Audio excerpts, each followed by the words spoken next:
Welcome to the Filmed Live Musicals podcast, a podcast about stage musicals that have been legally filmed and publicly distributed. The Filmed Live Musicals website contains information on nearly 200 musicals that have been captured live. Check it out at filmedlivemusicals.com. And now, on with the show. Welcome to episode 47 of the Filmed Live Musicals podcast. I'm your host, Luisa Lyons, and my guest today is the CEO of Stellar and author of the brilliant new book, Beyond the Back Row, The Breakthrough Potential of Digital Live Entertainment and Arts, which explains the why, how, and what of online events. Welcome, Jim. Hi, Luisa. How you doing? Very well, thank you. I'm so glad that we can finally chat. We met a little while ago now, and I'm very excited that we're finally sitting down to talk. Definitely. So to start us off with, what made you fall in love with theater? Oh, gosh. I mean, I've told the story before of being about 4 probably. And theater, I guess. It was some kind of event where you go down to the Coliseum, the local auditorium or whatever, and they had all the life-size characters of Snow White and the Seven Dwarfs and all the other Disney characters showed up. And I remember thinking, I can't believe I'm in the same room with Sleepy and Sneezy and all these guys. And I still have a distinct memory of the dark room and the stage and the characters, and it was just instantly sort of magical for me. Now, having said that, I've discovered theater gradually over a long, long time because I grew up in a place where there wasn't a lot of theater to go to or anything like that. And when I was in college, I went to plays all the time because they were just everywhere in a college campus, and I just thought it was so much fun. And then by starting Goldstar, which many of the people who listen to you will know, we just suddenly had access. That was part of our whole thing was all about getting people to go out and see all these shows. So I just started going 20 years ago. I just started going and seeing stuff all the time because there it was on my own website. So, yeah. Was there something when you were watching those Disney characters for the first time, did you think that's what I want to do or I want to be a part of that? No. It wasn't. It wasn't. It's funny because I was never a performer or anything like that. You know what I mean? I think my interest in theater was sort of lurking, under the surface for a long time. I always enjoyed it. And what's interesting is I came into the Goldstar business really from the point of view of e-commerce. I was very, very early in the e-commerce industry in the 1997. So very early. Worked with Amazon when they were still, nobody knew who Amazon was, as one of our partners. And then we started Goldstar in 2002, really because we thought we know about e-commerce and not many people do.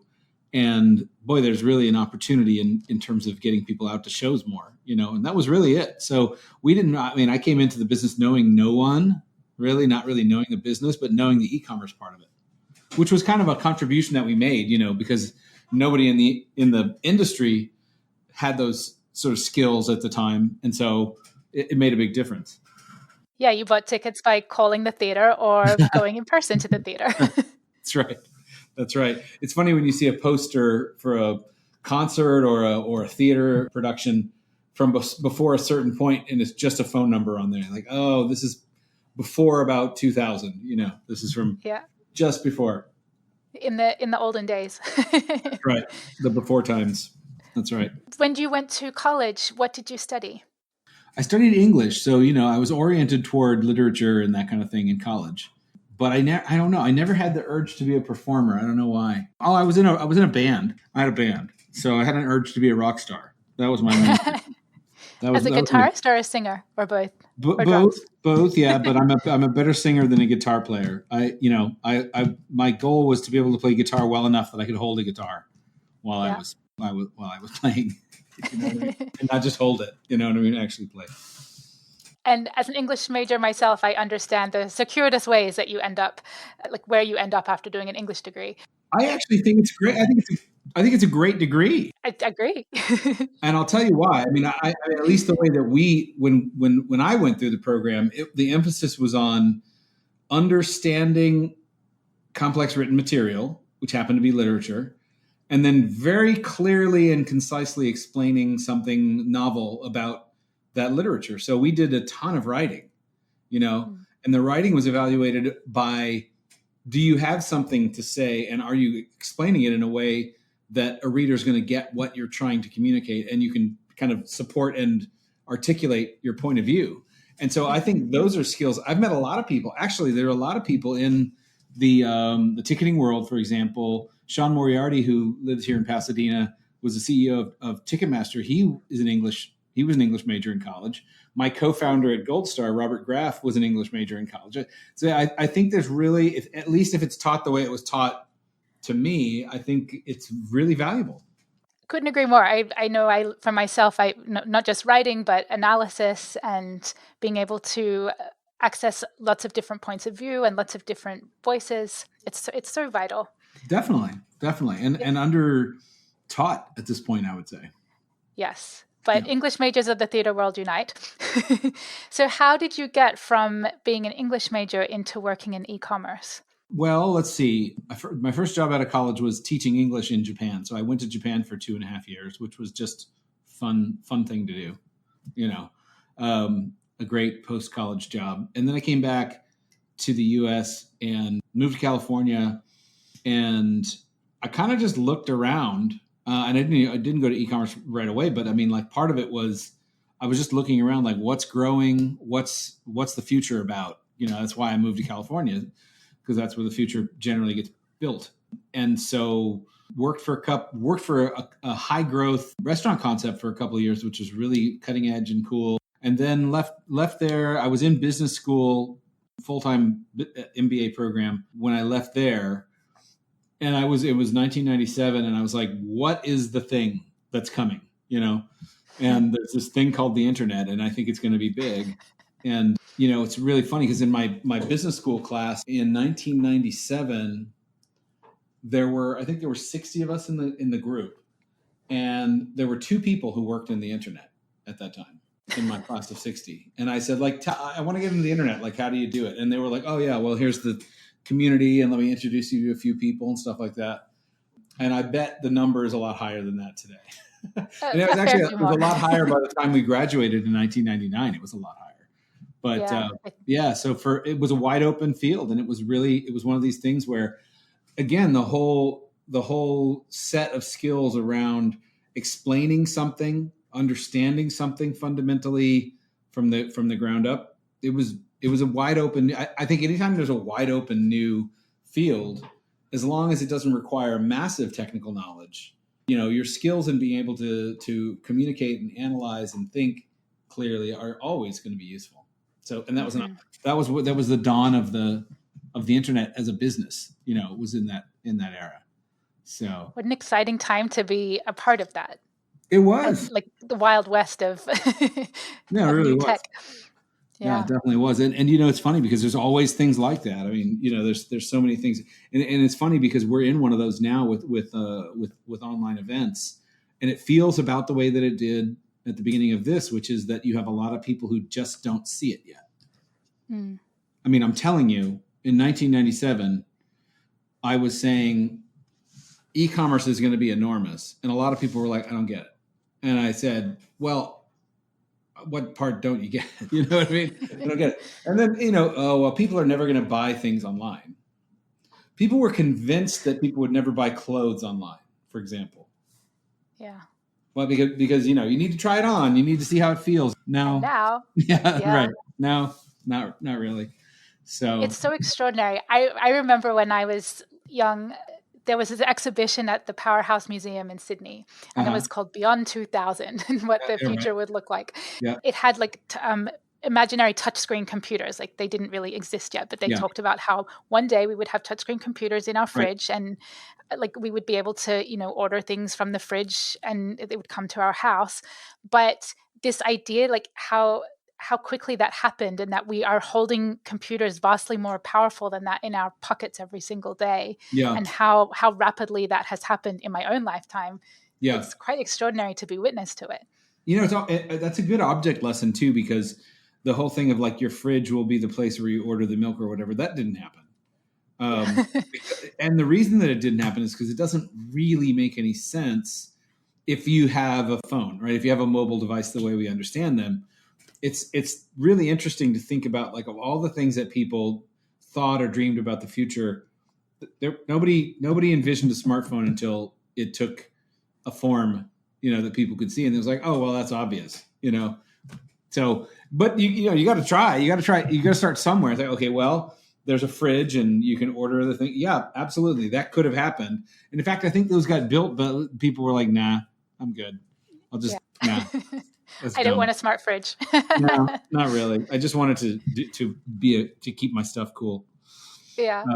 Which is good. Winding back to theater a little bit, growing up in a place where there wasn't much live theater, were you watching things like on PBS, like great performances or filmed theater in any way? No, not really. I mean, I watched a lot of Sesame Street and Mr. Rogers' Neighborhood growing up in Electric Company.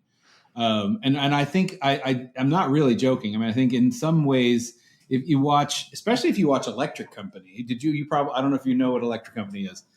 No, I don't think that came to Australia. Yeah, I mean, it was extraordinary. I mean, Sesame Street was unbelievable. Sesame Street and I are the same age, so they were literally, they made Sesame Street with me in mind as a little kid at that time, in the early 70s. And Electric Company was a bunch of theater people, actually, as it turns out, doing these just wacky. It was like Sesame Street was probably for kids, let's say 2 to 7 or 8, maybe. And Electric Company was for like 8 to 10 or maybe 7 to 9, like in that area. And it had let's see who was in it. I know for sure that Morgan Freeman was in it. He was Easy Reader. His character was Easy Reader. And then I think there were a few other, sort of Broadway movie star types that were in it. And they did amazing stuff. Wasn't theater exactly, but it was, I mean, you got the point across. And then, of course, rock and roll was more theatrical in those days too. If you ever just listen to a Meatloaf album sometime. And then, of course, I mean, in the 70s and 80s, movies were the driver of the culture. Rock music and movies were the driver of the culture. So in a sense, like movies were if you didn't live someplace where there was a lot of theater, movies were theater, and there were so many different ways that you could, even in a small town, you could rent Jim Jarmusch movies or, whatever kinds of things. And I think that sort of fed the same impulse in a way, That's really interesting, that little window. Like there was quite a lot of theater on TV in like the 50s and 60s. And then there's it goes kind of fallow between the 70s and it picks back up in the late 80s. So it's interesting, that little gap in between, how the difference in what you were absorbing. Well, I was talking to somebody the other day about this. I think a lot of people that, maybe 10, anybody more than about 10 years younger than me doesn't probably remember a time, unless they know it from, like Jen Tepper knows it. Unless you're a student of history, doesn't really know about a period of time where, Broadway was as good as dead, for example. It's not something, or for that matter, New York City was as good as dead. The first time I went to New York City was in 1987, and I was a freshman in college, and it was Times Square was a terrifying and disgusting place where you definitely could conveniently buy crack, from multiple vendors without really seeking it out. But you didn't want to hang out. You know what I mean? It really wasn't, George Takei actually told me a story once of going to I can't remember what year, early 90s probably. He was taken to the New Amsterdam Theater by Disney and being told that we're going to buy this, we're going to renovate it. And he said, there's water coming through the ceiling and a hole in the ceiling. And he's like, what? Why? What? And so it's stuff. You got to remember, stuff goes in cycles like this. You know what I mean? Like it's not guaranteed to be the way it's been for the last 20 or 30 years. It definitely goes up and down. And the work of how many people it took to make that change in Times Square, to all the different projects that had to happen to clean it up and restore the theaters. And it's such a decades long project with hundreds of people working behind the scenes to make it all happen. And it's exciting to think about how that can happen now, that there are all these people behind the scenes doing work to make theater more accessible on a much wider level, not just on That's really true. On Broadway. It's really true. In the first TEDx Broadway was 2012, and the first thing that we ever showed at a TEDx Broadway was somebody walking through Times Square in 1992, so 20 years before, we just showed 10-minute raw footage of somebody just walking around with a camera on their shoulder in 1992. And we kind of posed the thought experiment. If you had asked people in 1992, what's going to happen to crime in New York City? Do you think it's going to go up a little, go down a little, go up a lot, go down a lot? What do you think they would have said?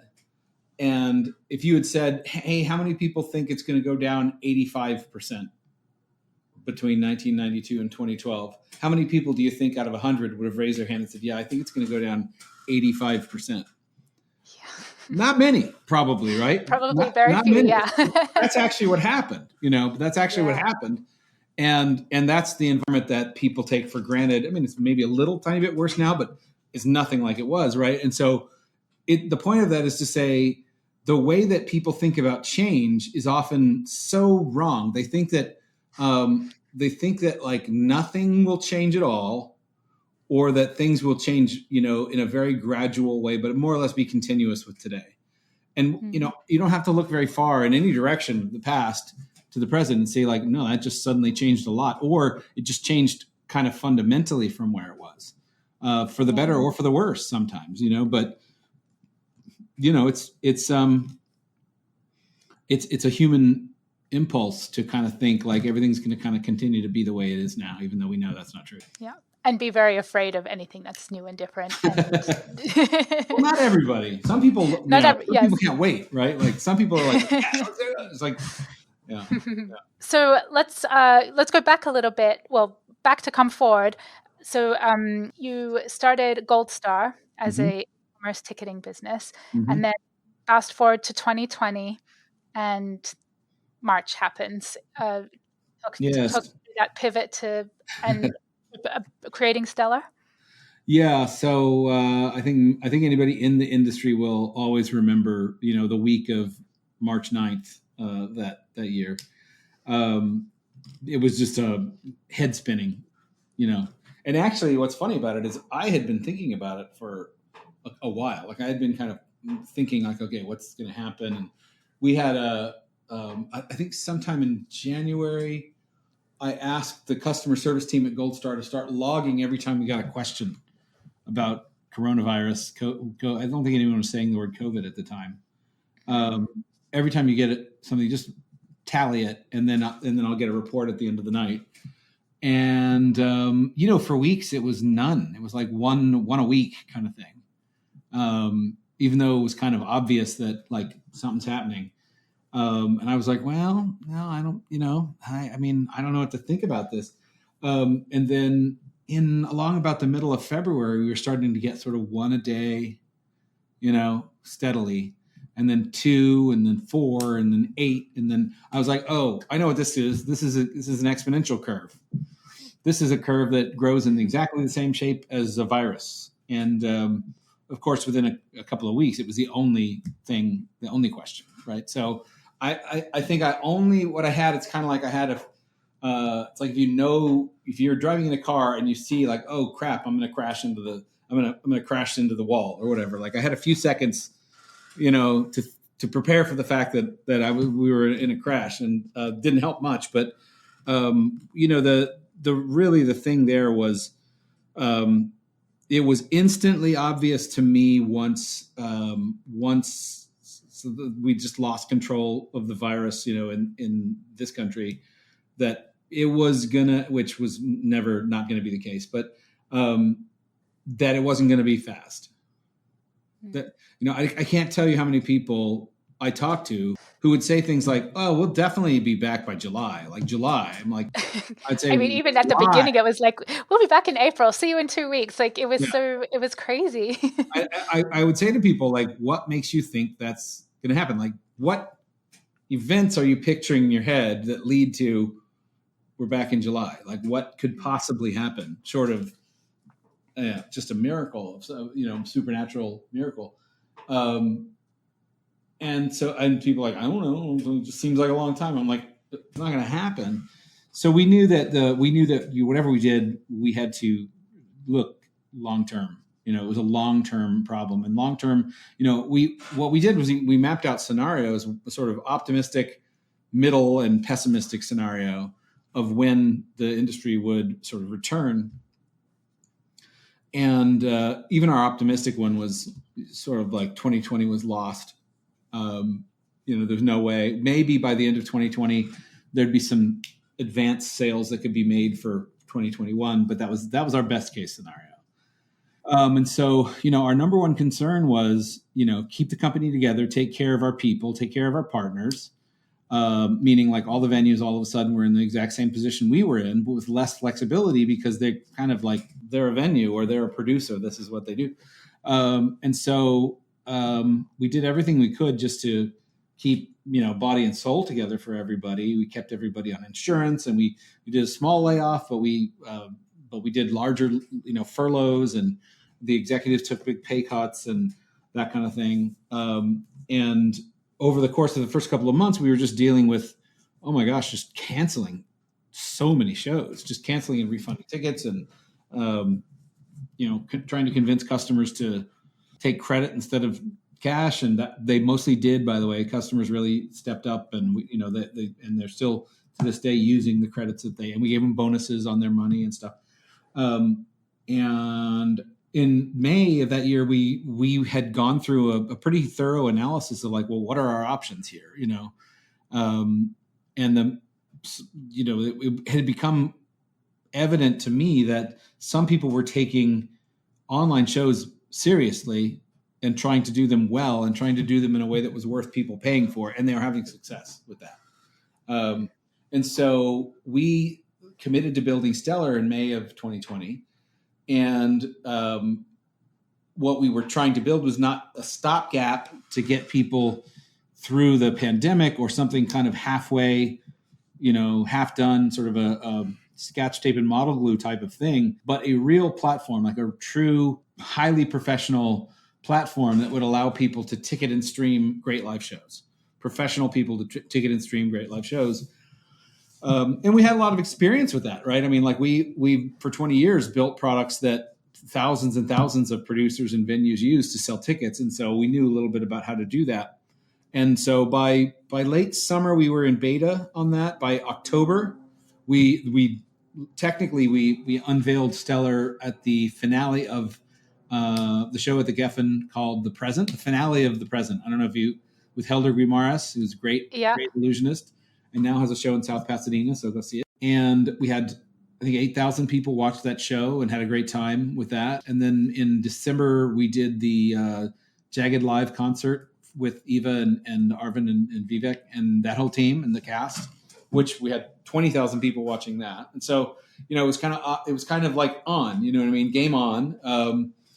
And as 2021 came around, it continued. I think people started to work on getting back into the venue March or April of 2021 in serious, like for serious. And we went through a process of selling Goldstar to TodayTix in 2021. And then at the end of that process, we split Stellar off as an independent company, got some money to fund it, and here we are today.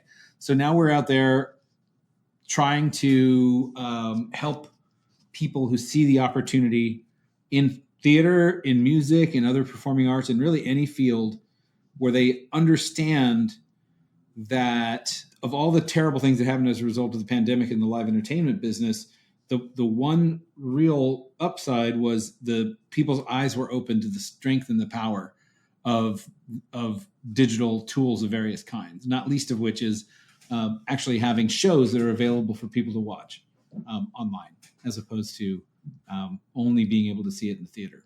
So that's kind of how we got there, and it was a long process, of building the product and getting some early users, and it's still early. We're very early in this industry, very, very early, and I would say most people aren't there yet in terms of complete adoption of the idea. But what's separating them from that, what's separating a lot of people from that, is seeing some really great examples of how this turns into a business and a process. So that was a lot. I think you asked me to go through how we got there. That's how we got there. That's really extraordinary. And I'm curious, Were you aware of like Broadway HD or National Theatre Live or the Met Opera Live or anything like that beforehand? Like, how did that factor into your thinking about Stellar? Actually, I very much was. In fact, looking back, I feel like I left myself a trail of breadcrumbs over the decade before we did this. I met David Sable, who was the creator of NT Live, in 2012. He spoke at TEDx Broadway.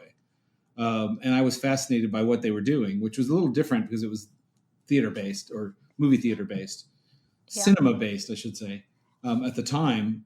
But, his basic outlook on this was, this is really simple. We make this available elsewhere. People watch it. We make money from that. And then those people want to come to our theater in person when they get the opportunity. Duh. He's like, can we put that on a banner, please? Can we put that in the middle of Times Square? Those exact words. No, it's like we have the data. It works. The cannibalization question is a total red herring. Anybody who brings it up, I'm like, well, let's talk it through. But you already know it's not true, and I'll tell you how you know this. Because if you could go back in time, this is in the book, you may have read it. If you could go back in time as the commissioner of the NBA and take the games off TV as a way of making your tickets in the arena more valuable, would you do that? And the answer is, of course you wouldn't. That's insane, right? That would be a terrible, terrible, terrible business decision. And it's really not that different as a concept. I love the analogy that you use in the book about iPhones, and that if Apple took the same model, we're going to stop. We've sold out of all these iPhones, so we're going to wait till the next one, till you can buy some more. And it's like the same thinking in the theater industry. Like, once the in-person tickets sell out, that's it. Wait for the next show. Yeah. And it's partly because that's all you got, right? Traditionally, you don't have a choice. I mean, it's the comparison that I'm not the only one who makes this, but it's just the obvious comparison is the airline industry, right? Like the theater, really all of live entertainment is a lot like the airline business, which is that if I get on a plane and fly to San Francisco, it costs basically the same to fly that plane. Southwest Air flies from Burbank to San Francisco. It costs about the same whether it's full or there's just me on that plane. When the door closes and the plane goes out onto the runway, it's done, right? And live entertainment largely functions the same way. And what's so terrible about that is you've got, I don't want to go too hardcore into the economics talk, but their fixed costs are really high, right? Like just, to decide to do a show is very expensive. Every customer that you add is very cheap, right? It really doesn't cost anything to have another customer come in, not really. And so the fixed costs are high. And that means that if you don't operate above a certain limit, you're just dying. You always have that sort of Damocles over your head of, we have to get this plane as full as possible. We have to get this plane as full as possible. And that's fine, except that it's hard, right? It's hard and it's high risk. And what it leads to is an industry where you basically have two different kinds of outcomes. You can lose big or you can win small, which is not great.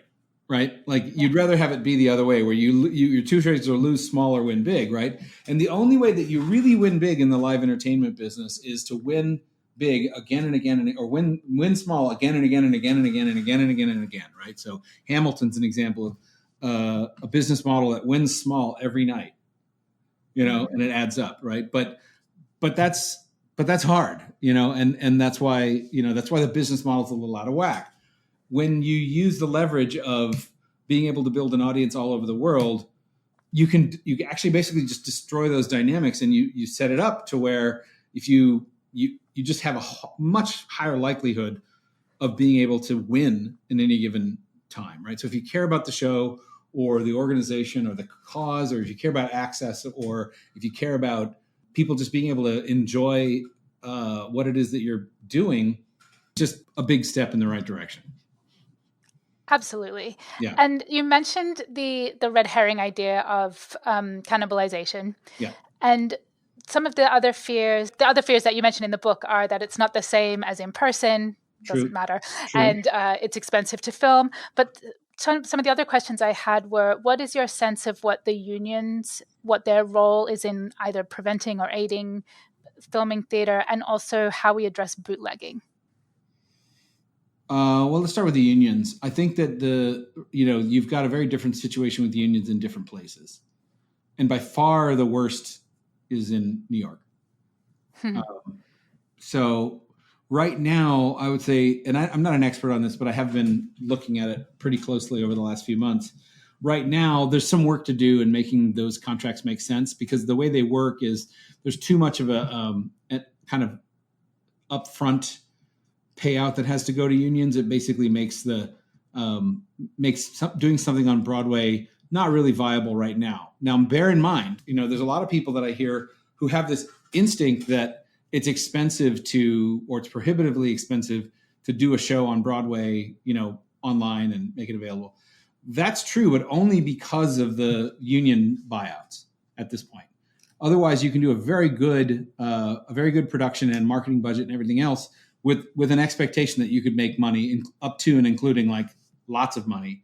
And what's so bad about that, and I'm not really knocking the unions here, because what I would say is those contracts were written for a different world, right? So my expectation of what's going to happen is at some point I don't think it'll take more than, a year. There'll be some ways of making it, reorganizing it so that everyone can win. So right now, like if I say to you, like, hey, if you want me to do this, you have to give me $2 million. You're going to say, no, I'm not going to do it. So I get nothing, right? It's not like everyone's winning out of this. It's literally currently a lose-lose, because neither the unions nor the producers nor the customers nor anybody else are winning from this, because it's just not. And bear in mind, again, this is only in New York. Over time, I mean, everyone needs to win from this, right? Like what I'm talking about is the greatest opportunity windfall that theater has maybe ever had, right? So if that's the case, then everybody needs to win, including the people like the unions who make these things happen, right? So it just needs to be reconfigured. But let me add that New York, let's say there's some world in which that doesn't get organized or that doesn't get dealt with. You could picture a world in 10 or 20 years from now where New York is a second-tier theater city, because the people who produce in, let's say, London or Los Angeles, where it happens to be a lot of, turns out there's a lot of actors, turns out there's a lot of writers, turns out there's a lot of people who know how to operate a camera, turns out there's a lot of people who know how to market, entertainment in both of those cities. If you could do a production here and, do this well on the in-person stuff and then stack, the digital side 10 times the size of that on top of that, you could do that in Los Angeles or you could do that in London, but not in New York. Over time, it's just going to bleed away the prestige and the power of New York theater, which is why I don't think it's going to happen. I mean, I just don't. I don't think that's going to happen. I do think it's an opportunity for other cities, especially London and Los Angeles, but I don't think New York's going to allow that to occur. You know what I mean? So that's my take on it. I think it's just an artifact of the past, and nobody's benefiting from it. So ultimately, I think we'll solve that problem. Something I love about filmed theater, obviously, is the way it's kind of democratizing the status of places. Like you don't just have Broadway on camera; you have LA and Manila and Sydney and Sure. Seoul. Like there's places all around the world, regional companies and small independent companies that are putting work online, and it makes it so much more accessible on a general level. Then it's not just about Broadway or the West End. That's absolutely right. And in line with the union negotiation stuff, I'm curious. I know that Stellar is a pay-per-view model that you pay per show. That's one of the ways. That's one of the ways you can use it. Mm-hmm. What's your sense of how either pay-per-view or subscription models, either both ways for the audience? Like what do audiences want? Do they prefer subscription or pay-per-view, and what benefits the artist the most? I think it really depends. And so on Stellar, you can do pay-per-view, you can do a subscription, you can do a membership, you can do free. There's a bunch of different models that you can do. I think there's some really innovative possible business models here. Musicians could and are. I mean, Melissa Etheridge? Are you familiar with Melissa Etheridge? Oh, yeah. Not on Stellar, but Melissa, if you're listening, please come do this at Stellar. because whatever you're using is not as good as ours. But what I love about what she did over the pandemic was that she couldn't tour, so she created a membership where basically people, her fans, and she has a lot of passionate fans, pay to have access to the shows that she creates in her studio. So she does a high quality stream. I think it's a couple times a month, and people pay a fixed amount month after month after month. And so whether Melissa tours or not, or records or not, she's got a kind of what's the word I'm looking, ballast, right? She's got this business model that works brilliantly for her. It works brilliantly for the people who are her fans, because they know that they're not just getting access to the content she's creating, but they're actually supporting her in a very direct way. They get a very strong sense of being connected to her, and they have access, in a sort of special way. And I think it's just the greatest thing. If I were a musician with a following, this is what I would do. I would absolutely, if I had like enough people that I could get, I'm not any of those things, but if I could give advice to an artist that has any kind of following, it would be build a membership that pays to watch you perform, in a hybrid online setting, because you just can't go wrong with it. There's just no world in which that doesn't work if you plan to keep performing for money. One concept that I wish someone would do is, if you think about plays on Broadway, are obviously harder to sell. They're cheaper to make, but they're harder to sell, and they're pretty much impossible to tour as such, right? One model that I would strongly, I think, is a gold mine for somebody to do is, if you do plays on Broadway, especially if you do more than one, let's say you do 3 or 4 a year, some people do, build a subscription base for those and make, 2 weeks of the run the subscription window. And so you've got somebody who's subscribing to 4 or 5 or whatever number, 3 or 4 plays a year on Broadway that they join in the stream of their choice, but they pay you just like a subscriber audience. There's your tour. There's your tour. You just got the economic benefits of a nationwide tour, or at least something like that, without driving a bunch of props and people around the country. At least when it comes to plays, that's something that you just don't. I mean, that's just an opportunity that currently is really, really hard. It's hard to match that opportunity currently. And by not doing it, what are you doing? So let's say you don't do that, right? What's been achieved by not doing that? What's the upside of not doing that? There's no good from it. You've sold less tickets, less people are aware of your show. Like, there are so many reasons that it's sort of, it doesn't make sense. And what I love is I'm starting to see theaters that have a digital subscription that you can pay monthly. So it's really accessible cost-wise, because you don't have to pay for a year. You can pay monthly or pay per show. And you can also tie it into your in-person ticket. So if you buy an in-person ticket, you automatically get access to digital. Like, what a better way than to promote your shows than by making it accessible in that way? I mean, it's a no-brainer. It's a no-brainer. I mean, it's a brainer. I just said it was a no-brainer, but it is a brainer because you have to figure out exactly how that works for you. You have to figure out what the model is for you. But I think some people are overthinking it and they're being too precious about it. Like, it's not hard in this day and age to get, really, you could do it with less, but if you put $20,000 of hardware into a venue, you would have a good enough multicam setup to where for a relatively, very low number of labor dollars per show, you could be delivering a high quality video product for the next 8 years, anytime you wanted to. And it's just that's where people get too precious about it. Suddenly they want to be, Spielberg or something like that. No, you know what I mean? Like, that's not what this is, right? This is a different medium. You're not making a movie. You can, but you don't have to, right? You don't have to go make a multi-million-dollar movie, and you're not pointing a center lock camera at the stage and putting it on Zoom. Those are not the alternatives, right?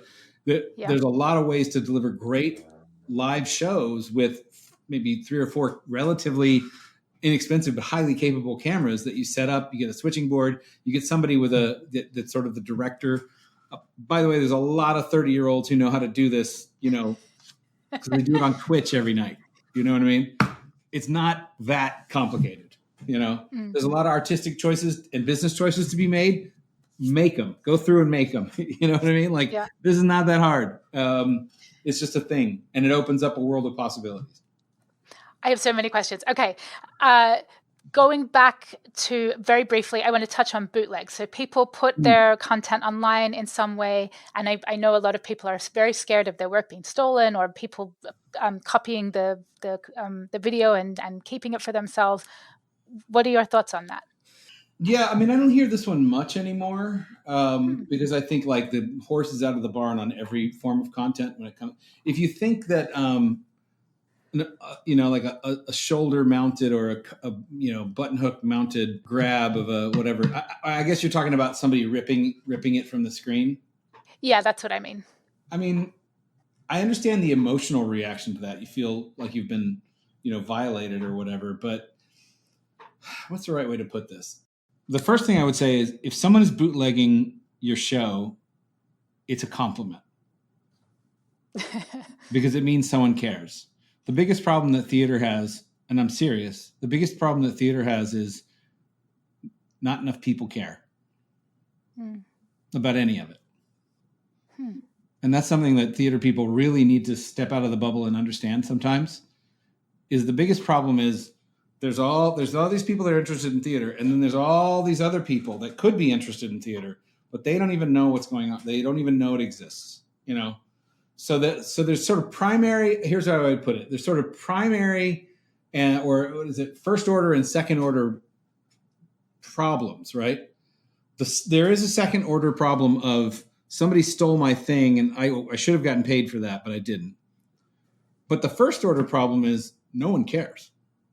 Right? Like, or very few people care that should. I'm not saying this is harmless. I'm saying so much energy, sometimes goes into that, and not enough goes into like, how do we, let's say we legitimately get 1,000 people watching and paying for a stream, right?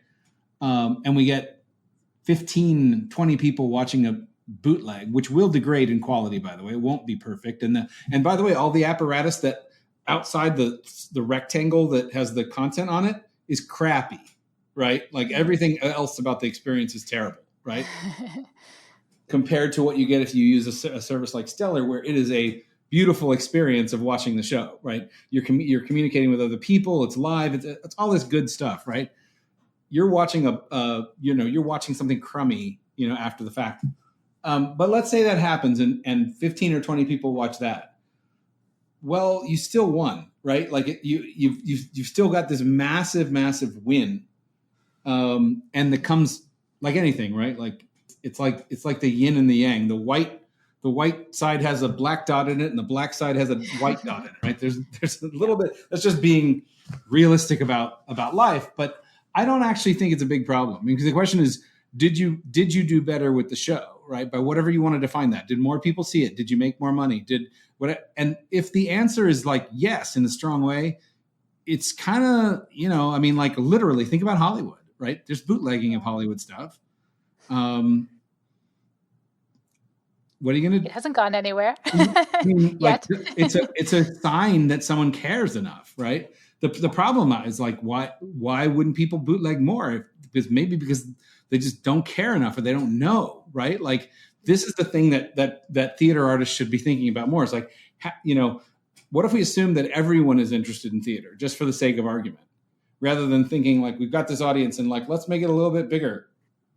Like what if we made it 8% bigger? Wouldn't that be great? It's like, what if we start with an assumption that like everyone could like theater, or maybe they won't, but let's assume for the moment that they would, or at least a lot of people, right?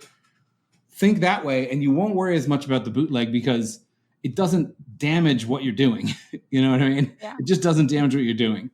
I don't know of anybody who has done a stream whose goal was to generate revenue, where there were tons of people watching for free because of bootlegs and nobody watching for pay. And they're like, damn it, I did this whole thing and all these people wanted to watch it, but they didn't pay because they bootlegged it. I don't think that's ever happened. What I will say is that when people bootleg something, it's a result of a whole bunch of people paying for it and watching it. That's why they do that, right? So message is you win, right? You win. if you get to that point, you have won the game, and now you're just trying to figure out how to clean up the bootlegging problem that you've got, right? Yeah. But people love your work and be honored by that. But like we can, and there are ways that we have the technology to, there's ways to deal with it, encode things and whatnot. But yeah, it's a second order. I like that flip of making it. This is a great thing. It is. It's a sign that someone cares, and it's a sign that, I mean, like, people don't steal things that aren't worth stealing. And so with something like this, it's never gonna. Like I said, I want to just repeat this. I have no examples of people who had a bunch of viewers, and the vast majority were people who stole it and watched bootleg. There's no examples of that. What I have seen is examples of people with a lot of paying viewers who had some bootleg viewers as well, because they do that because there's value being generated. That's the reality. So I think it's just so far down the stack in terms of what people should be concerned about. Oh my God, especially now, especially now in the world of live entertainment, this is not your top concern. This is not your top concern. And also there's just big opportunities, So I'm a little bit, I get a little crazy on this subject, but I know people, it's a very natural question to ask. And I'm not, making fun of people who have the question or anything like that. But I am saying, like, remember what you're trying to do. Remember what the goal is. The goal is not to punish the wicked. The goal is to do a great show and, presumably make money from it or get a big audience or whatever you want to do, right? The goal is not like achieving justice against content thieves. You can do that later, but that's not number one, right? Yeah. So. Oh, that's so important. I love that perspective. I want to get a little bit technical. You talked about theaters putting cameras in their venues to film work and capture work. When is an online entertainment event, especially of live theater, like filming live theater, when is it theater versus TV versus film? Like, what are the dividing lines between those things? Yeah.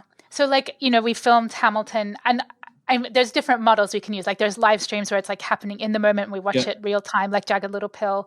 Or there's Hamilton, which was filmed kind of like a movie. There was an audience, and then they did, backup shots and whatnot. Yeah. And then there's online events that are like, what did you call them in the book? The online first hybrid. The where it's like an exclusive in-person kind of like, what was the other one that was on Stella that I loved? Cruel Intentions. Oh yeah, that was so fabulous. That was so great. Yeah. So like we have all these different kinds of like theatrical events that are now being on TV or on the internet. When is it not, like, why is Cruel Intentions not studio TV versus theater? Well, for one thing, people watched it while it was happening, so that was live when it happened. The other thing is that the people in the Bourbon Room, which is where the show happened, were having a perfectly wonderful theater experience, in real time, along with everybody else. But what makes it a hybrid show really was that the people watching it on Stellar were seeing the same show at the same time, but in a different way. Because they were seeing it through the lens of a camera rather than with their human eyes, right? So a great example. I know that there's no video for this, right? It's just audio. Yeah, you can't see this. But I'm going to show it to Luisa. There's a point in that show where there's a guy holding because the book is a big part of the show, right? The burn book or the slam book or whatever they call it. Yeah. So there's somebody who's got like a book and he's like, and I think this person's a jerk and blah, blah, blah. And from the point of view of the in-person audience, they're holding the book in front. The character is holding the book like this, like holding it up. But from the point of view of the online audience, the camera goes over the shoulder and they're looking into the book. Yeah. Right. And I just thought like that was one of the most brilliant little distinctions, to say like, here's something you can do in this medium that brings a whole new kind of, and I talked about this in the book, but like a whole new kind of access to something that you couldn't otherwise do. Right. So I think that show was a great example of a fully realized true hybrid theatrical event because it was live in both in person and online, and the people who were in the theater were having an experience that was optimized to what they were having, right? The in-person experience, and it was optimized to the experience type that the online viewer was having too. And so that's where this new medium, that's where this kind of, you see there's this new medium that emerges, right? Where there truly is a new medium that's possible. So, I mean, I don't know if that answers your question, but it's a way to think about it, right? Like what are you doing? Like if you do a stop-start capture of a play, that's probably not theater. You know what I mean? It's theater and it's a theater show, but it's kind of a different thing. You're filming it's film theater, right? Like it's a different thing, right? Yeah. It's to be completely consumed, by a viewer later, right? Once it's been edited together. And so that's its own sort of thing. And I think even if you do what I call the kind of ride-along hybrid event, which is that there's a thing happening and we're going to put cameras in the room and we're going to shoot it, you can do so much that's just super exciting, right? Like, for example, if you're sitting in the theater, you can't do zoom-ins. You know what I mean? Like you know what I mean? There's so many things you can't do, right? Like, depending on where you're sitting in the theater, you're going to see something different. And that's part of what's great about in person is that, it's really happening in front of your eyes, but you can add value in the ways that, TV and film can add value while still being in the midst of a live event. So I think people should think of it as, first of all, there's, over and over again, we blur the lines between genres, and creatively. I'm trying to think of an example, but I mean, like late night TV talk shows are both live and, and for viewing outside the room, right? It's a live event, but it's also, there's no reason to be fixated on genre, I don't think. But what I would say is whatever you're doing, you have to speak to that production. What is appropriate to that production? Did you read the part in the book about the I Love Lucy? Yes, yeah. The Chocolate Factory. Chocolate Factory. Now, are you familiar with the Chocolate Factory scene? It's so funny. Yes. It's so funny, right?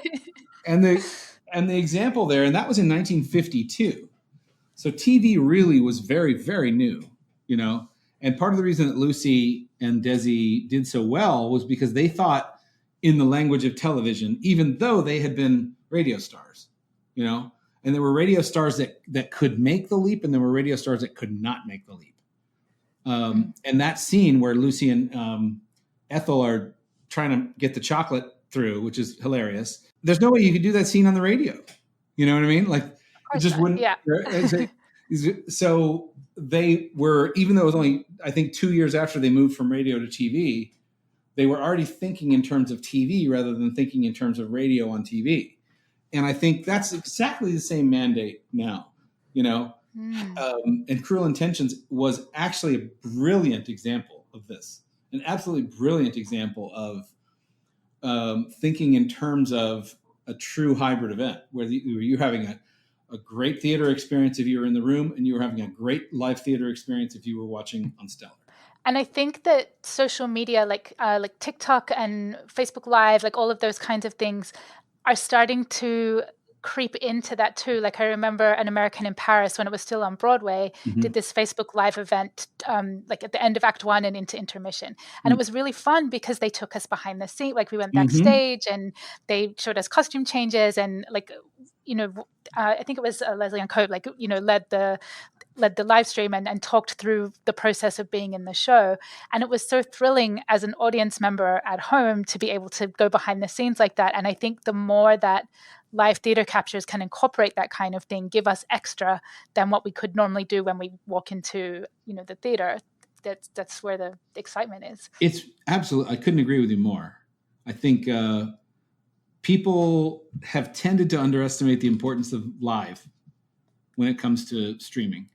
And that's a little bit because this is my slightly harsh way of saying it. Stop being so precious about the editing. You know what I mean? Like that's not that. I mean, there's a place for that. And I certainly think that, there's so many different ways to succeed.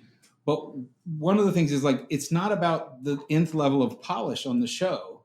If you can capture the feeling of something happening now. You're there now. And we do that on Stellar through the interface that the person, that the viewer comes into, and things like chat and virtual clapping and just all the different ways in which that all happens. And also just knowing it's happening now, right? If you give that up so you can, put some spit and polish on the editing, you're really giving something significant up. And it's hard for people to really grok that unless they join one or two of these real live events where you can feel the presence of other people. And then once you do, you're like, oh, that was cool. Like going back to the Jagged thing as an example, people came into that, what we call the stream lobby an hour before the show started. And they were talking to each other, in addition to watching the pre-show content. They were talking to each other, and then the show ended, and people were in the chat talking to each other for an hour after the show ended. So if you just had a VOD of that show, you push play and it's like, hey, here's the first song, blah, blah, blah. You don't get any of that, right? You don't get any of that. And that I know different people look at that differently and stuff like that, and different shows see that differently. But that's part of being live, part of knowing that it's happening. I sit here at my desk in Pasadena and I watch shows at Caveat in New York. Do you know Caveat? So Caveat's on Stellar. They do most of the shows are live on Stellar. And so a lot of afternoons, like I get to about 4 or 5 o'clock and 7 or 8 o'clock there. And I'll just like watch whatever's on stage at Caveat, and I know it's happening right now, down there in the East Village. And it's so much fun to watch what's actually happening, and they interact with the audience. They interact with the online audience in a really clever way. And it's amazing. It's amazing. Yeah. So that's, but I will say I want to champion like doing those live events and then making it like Cruel Intentions was available, and Jagged too were available after the event, so that if you missed it or you wanted to rewatch it or you were in a different time zone, you could catch up on it. But I think you still, what's so great about capturing live events is that I think the camera is able to capture some of that energy, that exchange of energy between the in-person audience and the or the virtual audience even, and the performers. And that is something that can translate in a later viewing. I agree. And actually one of the most common pieces of advice that I find myself giving to people who are producing online events is point one camera at the audience, at least, and switch to it sometimes, because you just go like, oh my God, you know what I mean? Like it just brings it to life in a way that's very interesting. You don't realize it necessarily, but once you start, oh yeah, there's people there watching it and enjoying it, There's some really fun, like historical stuff of when people were trying to start capture like Broadway shows, where they like Sunday in the Park, for example, when they filmed it, they instructed the audience to stay quiet and not react because they didn't want that to be caught on camera. And like you feel it, and it's like a kind of, it's a great capture, but it's you feel that kind of deadness in the audience. Yeah. Whereas something like MTV, like Legally Blonde, where like the audience was absolutely encouraged to dress up and be loud and be excited about the show. There's something different in the energy there. No question about it. I think again, it's like, if you tell the audience to be quiet, it's because you think you're making a movie. You're not making a movie. You know what I mean? You're filming a live event. Right? If you want to make a movie, make a movie.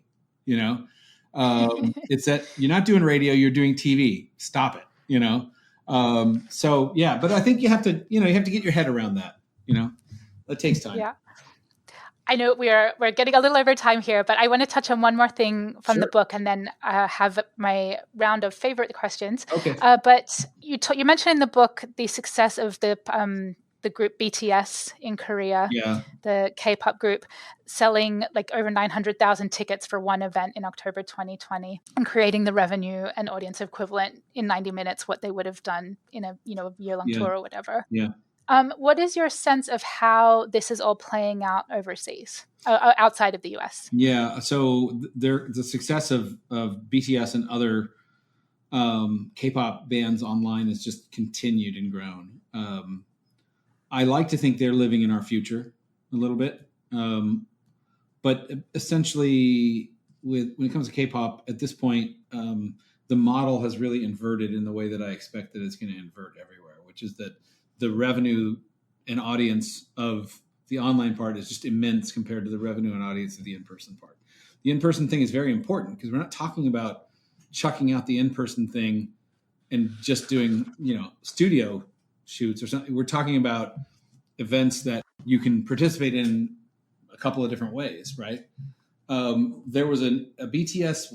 They did 3 shows over a weekend, not too long ago, maybe a month or a month and a half ago, and they total gross for the whole weekend was $35 million, and more than 30 million of that was online. So you've got this inversion where the online revenue is 6 or 7 to 1 times the size of the in-person revenue, and they did very well on the in-person revenue, right? Like they sold out 3 times 15,000 cap venues at a good solid, I don't know, $150 a ticket or whatever. But still in all, that's $4 or $5 million compared to 30 or so million bucks in the online. And so you've just got this thing where you start to think about that and you ask yourself why that is. And it doesn't take long to discover that it's because there's so many more people who are interested and available to watch something without having to travel to one specific place in time than there are people who can show up in one place in time. And you just go, duh. Now, it's just one of these things where you go like, yeah, the whole entertainment industry is predicated on this idea, right? It's just the whole idea is like, what if Netflix business plan was, we got these great shows that we could bring together. Let's try to get a bunch of people into rooms to watch these shows and pay us for it. Or we could make it so that anybody could watch these anywhere. Where do you think we'll do better? And what's so great about what's possible for the live business is that nobody knows how to make an experience like live event people, whether it's theater or concert promoters or whatever. They know how to make this special peak experience, right? If you could combine that ability with the ability to actually open that up to the broader world, you've got a dynamite combination instead of where it is now, where it's a pretty rickety business model, a pretty challenging business model that really sort of, from a financial point of view, chews people up and spits them out. And it only because there are people with enough money to where if they lose it, they don't mind, does Broadway function. And that's the truth. Right. And it creates an inequitable, very destructive kind of industry. It can do. Yeah. I think another way of thinking of it is it's very good that somebody's there to set their money on fire. It's good that somebody's willing to do that. You know what I mean? Otherwise, and my point is not that that's bad. Obviously, it is what it is. Right. Like theater's been the same way for a long time. Here's a funny thing that happened one time. Somebody was kind of challenging me on online events making money, which of course they can make tons of money. Ask BTS, get a little pill, ask whoever. But someone was saying, well, when's it? How long is it going to take before people can make money on online events? I said, well, the industry's a year old or whatever. So I think to get people really rolling with business models that reliably produce great profits, that might take another year or two. And I said, here's my question for you. In-person theater's been around for a couple thousand years. When's that going to make money? When are we going to get to the point where that makes money? Because it's been a couple thousand years and it's still pretty dicey, That is hysterical and so true. It's true. And that's, wow. And that's not really the reason to do it, as we all know, but it wouldn't be terrible if it was a little easier, to make great theater, would it? I mean, that wouldn't be so bad, I think, Wouldn't that be a nice thing? Yeah. Yeah. Oh, that's a perfect note to end on. I have one more section. It's called My Favorite Things. I might get some hate mail for that one, but you never know. Let's see. I love it. So this section is called My Favorite Things. These are a few of my favorite things. You don't need to think about your answers too much. Whatever comes to mind is great. I'm scared to start off with. I'm scared of it. What is your favorite musical? My favorite musical. My favorite musical is. I think my favorite musical is Cabaret. just got so much in it. I love it. Do you have a particular version that you enjoy? I love the one that I like the one that they did, the one that Alan Cumming was in various forms. You know, that was great. I thought that was just serious enough. You know, I mean, it's very serious, obviously, but it had that sort of wicked edge to it that was cool. Like, certainly the newer ones rather than the older ones that had to blunt some of the more serious points that needed to be made in the show. Do you have a favorite filmed live musical? Do you have a favorite filmed live musical? I haven't seen enough to have a wide view of these, but are you talking about a stage thing or an actual musical that was turned into a movie? A stage show that has been filmed to be put on screen. Well, I mean, I think this is a little bit of an unfair category because, Hamilton got everything it needed to do that in an extraordinarily good way. So that's not fair because that budget it almost belongs in a different category, but that was done so beautifully that it's hard. Between that and how good the show is, it's hard not to root for that one, or not to choose that one. Like I said, a little bit unfair. We touched on this a bit before. So a filmed live musical, like a filmed stage show, it's not exactly a movie. It's not exactly TV. What should we call it? Wait, what? What is this again? Say that again. So if we're filming Hamilton, and it's not quite a film, it's not quite theater, what should we call it? Is it being edited later? Or is it being showed live? Either. Okay. Both? Yeah. If it's being showed live and filmed for an online audience, so this is the Cruel Intentions case. This is the Cruel Intentions use case. For me, that is hybrid theater or a hybrid event. Yeah. Mm-hmm. Yeah. I like that. And I love what you said earlier that it's just a new medium. It's a new medium. Yeah. We're still discovering what it is. Yep. What stage musicals do you wish had been filmed for live? You mean like what productions do I wish had been filmed? Yeah. Mm-hmm. That's a great question. And I'm not like one of these people who can go chapter and verse on who, like Jen Tepper could say, name a date in the theater. I'm not one of those people. I'll tell you, there are some things that I have seen. This is not a direct answer to your question. There are some things that I've seen that I remember very vividly feeling like when this is gone, it's gone forever. It's this very strong sense of like, it's part of the beauty of it, but the ephemeral nature of a thing. And I'll tell you about this. This actually wouldn't have been a great example because it was too immersive. There was this show in Los Angeles about 15 years ago called Alma.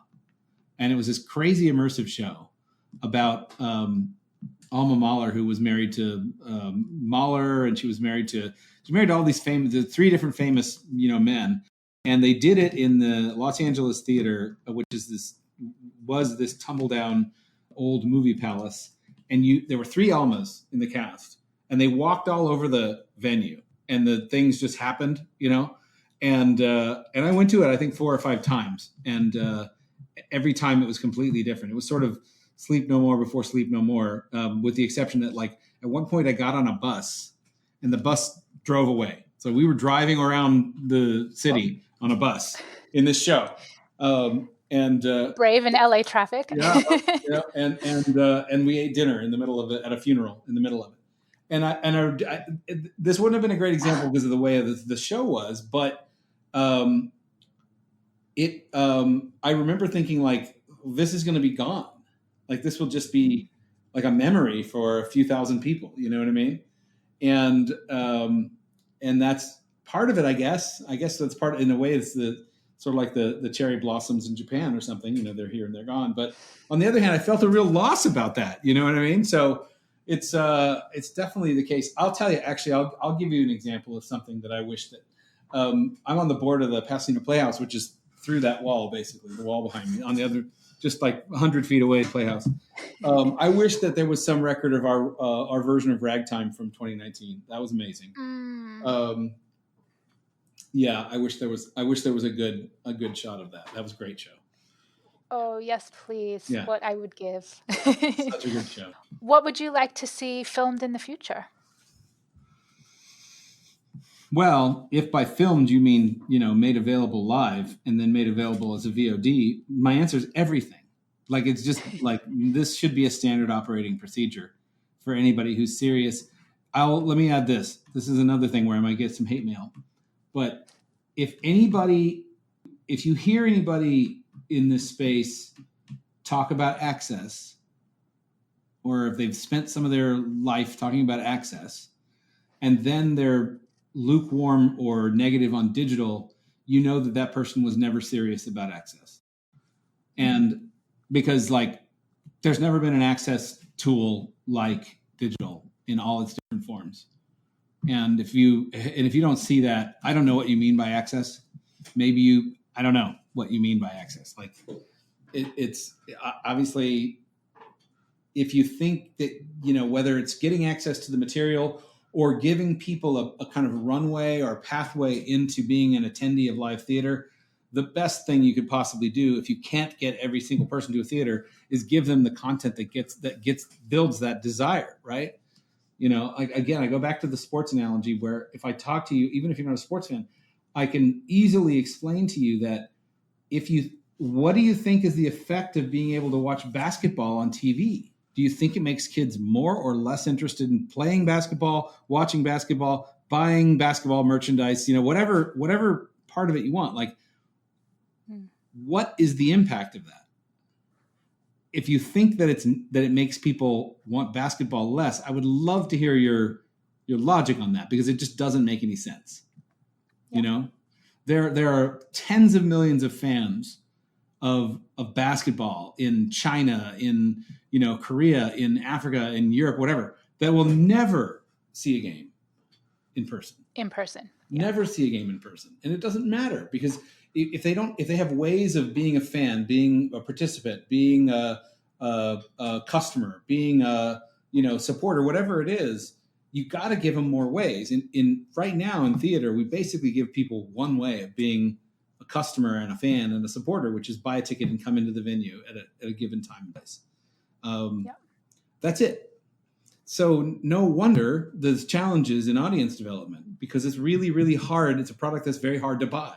And there's so many other beneficial aspects to it that, I think people know the truth about this. I just think, people will get comfortable in their own time and in their own way. But, part of my job is to help coax them in that direction.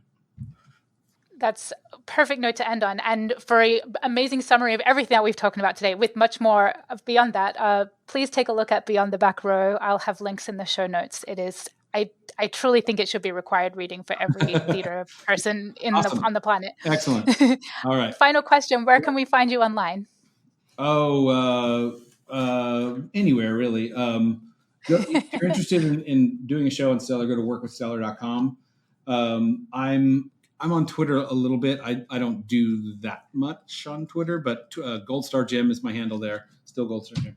And other than that, I have a Medium.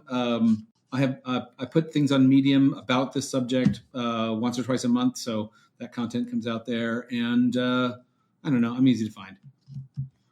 Brilliant. Thank you so much for your time, Jim. This has been a truly wonderful discussion. All right. Awesome. Thanks. The Filmed Live Musicals podcast is created and edited by your host, Luisa Lyons, with thanks to our wonderful patrons, Josh Brandon, Geraldine Brewer, Belinda Broido, Elliot Charles, Jillian Dos Santos, Rachel Esteban, Mercedes Esteban Lyons, David Jones, James T. Lane, Heather Madrone, Wendy Marquardt, Allison Matthews, Al Monaco, David Negrin, Amy Penn, Gerald Piper, Jesse Rabinowitz and Brenda Goodman, David and Catherine Rabinowitz, Joe Tillotson, Beck Twist, and Tyson Von Helsing for financially supporting the site. FilmedLiveMusicals.com is the most comprehensive list of film stage musicals. You can follow us on Twitter, Facebook, and Instagram. If you would like early access to this very podcast, early access to site content, the full weekly newsletter with info on upcoming streams, and exclusive access to the streaming calendar, become a Filmed Live Musicals patron for as little as $3 a month. Visit FilmedLiveMusicals.com to learn more. If you like what you hear, please rate and review us on your podcast app. I hope you enjoyed this episode, and thanks for listening.